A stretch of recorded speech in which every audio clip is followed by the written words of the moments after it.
Satoma Satkamaya Tamasoma Jyotirgamaya Mrityorma Amritangamaya Aviravirmayeti Rudrayate Dakshinam Mukham Tena Mam Pahi Nityam. May the Divine lead us from the unreal to the real, from darkness to light, from death to immortality. May the Divine Consciousness fill our hearts and protect us. Peace, peace, peace. Okay, can you hear me?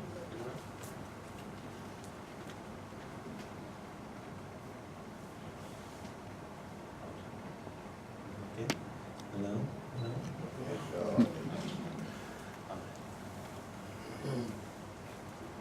So what I hope to do in the next few minutes is share with you a few thoughts on Karma Yoga.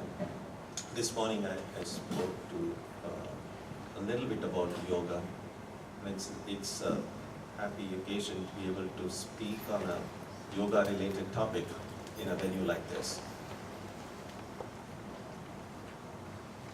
Karma Yoga is a method of practice of attaining enlightenment, spiritual enlightenment through work, selfless work.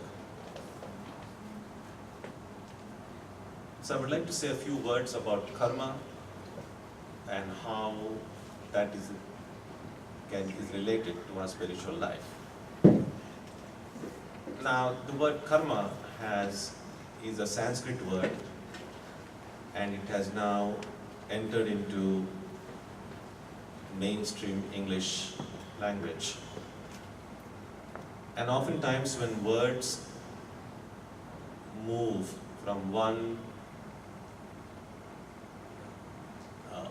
cultural and linguistic area into a different cultural and linguistic area, over time, and especially when the word becomes popular, the words acquire layers of meaning. And when it starts getting used by everyone, even those who may not know the original context of the term, then there is a great likelihood of the word creating a lot of misunderstanding. Karma is one such word. Some of you may have seen several bumper stickers with karma on it.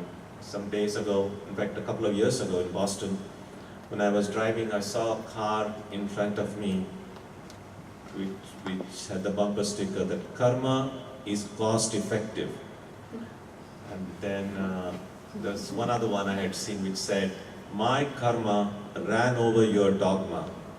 Now some of these bumper stickers like this, they have some truth to it, but they as often also distort the meaning of karma.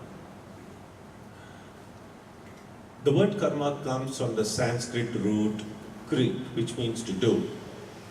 So every work, every activity is karma. Now, there's always something going on within us and outside of us. A lot of the things that are occurring within us are involuntary. We don't really do it so consciously. Just the circulation of blood and the breathing in and out is just all the time going on. And it goes on even when we are not conscious of it. But there are a lot of other actions that we do, which we do very consciously, which we do out of choice.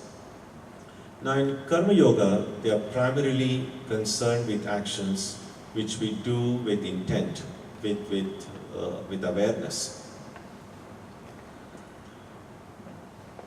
Now there is a theory attached to the term karma.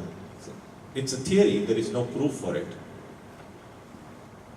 But it's a theory that seems to answer many of the questions we have in life. As we grow older especially, and we look at the world around us, sometimes questions do come about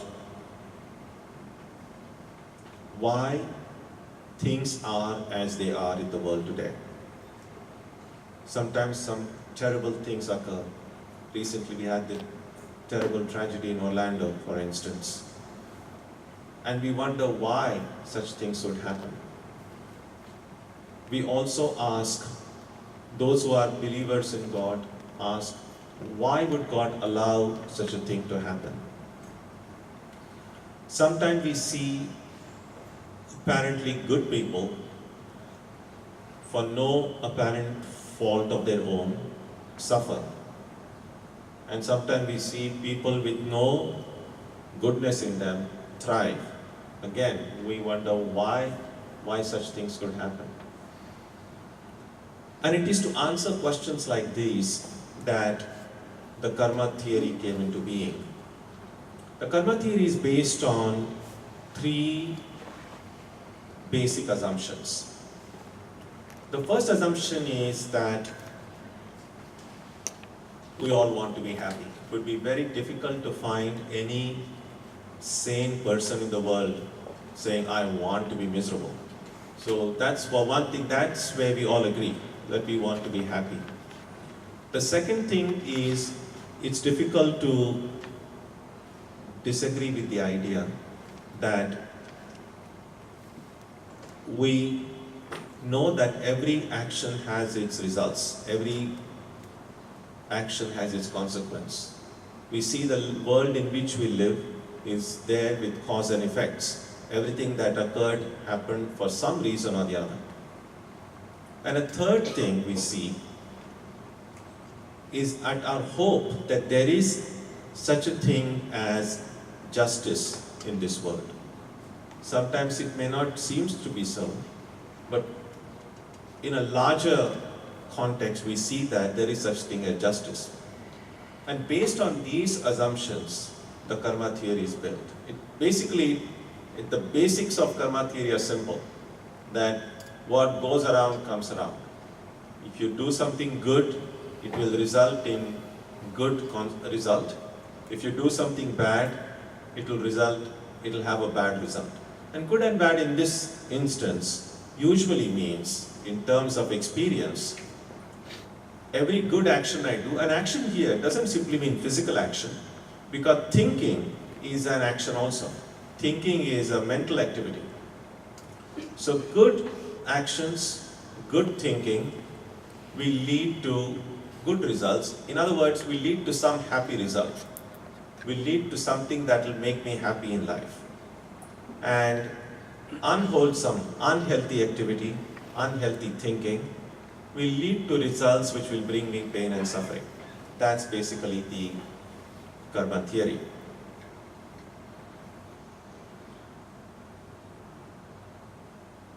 But karma theory is also related to the idea of rebirth. Again, there is no proof for it, it's only a theory. And this question comes up because generally we understand that when we make mistakes in life, we have to suffer consequences for them. And we understand that we are responsible for our actions. But sometimes the question comes, what about some of the painful circumstances in which some children are born? And what about some of the very excellent circumstances in which some others are born? Think about, for instance, babies who are born now in present day Syria or Iraq, or all those places there's constant war and unrest going on. What kind of childhood will those babies have in such troubled parts of the world?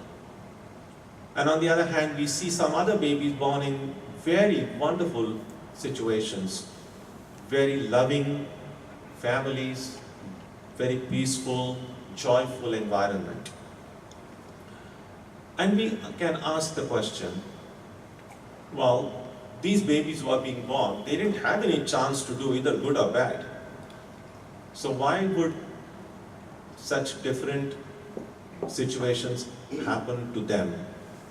If God loves us all, why would God allow that someone should have everything wonderful and someone should suffer. And so what the karma theory does is it frees God of that responsibility. And it says that, if I'm experiencing some pain in life, and if I don't know what I have done in this life, maybe I have not chanced anything to do in this life to experience that, then it must have been a previous life. So that's how the theory of karma is related to the theory of rebirth. Now, as I said, this is only a theory, there is no proof for it. And it's not even necessary that everyone should believe in it. But this is one framework in which we are able to answer the kind of questions about inequality, questions about discrepancies that we find in the world. Now, if we don't accept the karma theory, that's fine. But we must have then some other answers to it. Just because we don't accept the karma theory does not mean that the questions go away. The questions are still there. So this one set of answers does not convince us, then we will have to find some other set of answers. And then, what other answers do we have? Some people say, well, just bad luck. If something terrible happens, just bad luck, or you are very lucky. Now, saying bad luck or that you are lucky, it's not an answer. It's another way of saying, I really don't know. Things happen very randomly in life. And so you just have to accept the randomness of existence. Which doesn't make any one of us happy, which also makes ethical life totally redundant. Because why should I be good unless I know my goodness will lead to some happy results? If anything can happen randomly to anyone, if there is no such thing as any order in this existence, in this life, then it's very difficult to understand why we should be good. Another answer to that is, well, everything happens by the will of God. The problem with that answer is that it conflicts with our general idea of God as all-loving, that God just loves everyone equally. So if everything happens by the will of God, then we have to then say, well, then God wills that some people be more happy, and God wills that some people should suffer. Which then raises the question, maybe God has favorites. Maybe God has some people whom God just hates. Like God also loves some people and hates some other people, if God also has favorites, that very conflicts the general idea of God that we have. Swami Vivekananda once said, if such is really the nature of God, throw this God into the Pacific Ocean. We're speaking this in California.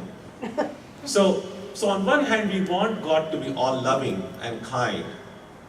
And so therefore, I'm saying everything happened the will of God is also problematic. And so what karma theory does is, rather than put God into a very uncomfortable position, it makes us take responsibility in our own hands. What it also means is that if I'm responsible for what I'm experiencing today, then it gives me control over my own life. So what is happening to me is not the result of some fate or destiny, unseen forces over which I have no control, but it's something that I am responsible for. Think about it this way, if you are in a car and you are not at the wheel, you have no control over the car. So, on the other hand, you would feel much safer if you are at the wheel. And so even if then your car has an accident, you really have no one to blame because you are at the wheel. On the other hand, you know what to do because it's your life and it's under your control. So what karma theory does, it empowers us. It makes us realize that what I am today is the result of my own past. If that is true, then what I will be tomorrow or next year depends on what I do today. So my future is on my own control. It's not in the hand of some unseen power, some destiny or fate, but I am the creator of my own destiny. And so it's extremely empowering. And it is this karma theory that is at the basis of what is called as karma yoga. Now in life, we generally see that our experiences, the more we work, the more stressed we become, the more anxiety we have, the more exhaustion there is.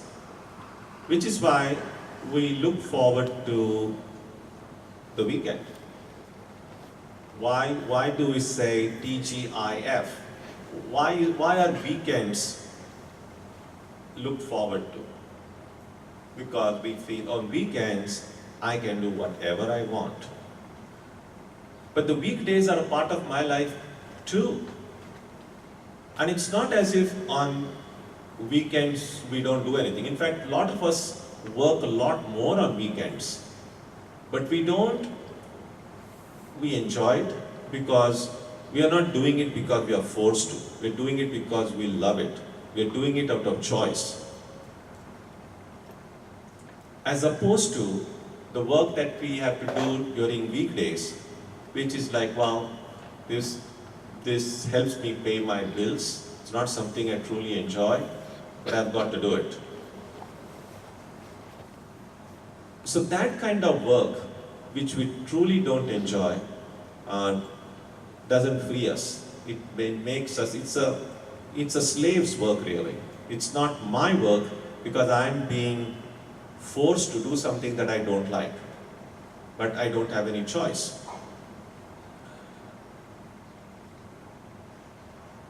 So there is a right way to do work and there is a wrong way to do work. When we do work out of choice, when we do work and we enjoy the work that we do, it does not exhaust us, it frees us, it brings us joy. Now, as they say, if you don't get what you love, you must love what you get. That's the most practical way to go about it. Because it's not worth spending our life and our time all the time complaining, all the time cursing, all the time just saying, oh, how terrible thing is. Because if you can free yourself from it, do. But if you cannot, then we must find a way to love whatever it is that we are expected to do. And the beauty is this: if we really look into the work that we do, even in the work that we don't particularly like, we will find some way, it may have something in it we can grow to love. And that's one way in which work, instead of becoming a drudgery, can become a very joyful activity.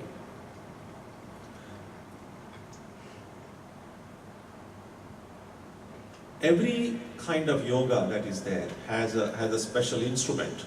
And the key practice in Karma Yoga, the key instrument, is the practice of detachment. So what I want to do, since there is a board here, I'm tempted to do something with it. So what I'll do is, I'll give you a schematic presentation of what exactly the problem is and how that problem can be solved. At least from the teachings we get from Swami Vivekananda's books. So I'll briefly draw something and then I'll try to explain it to you.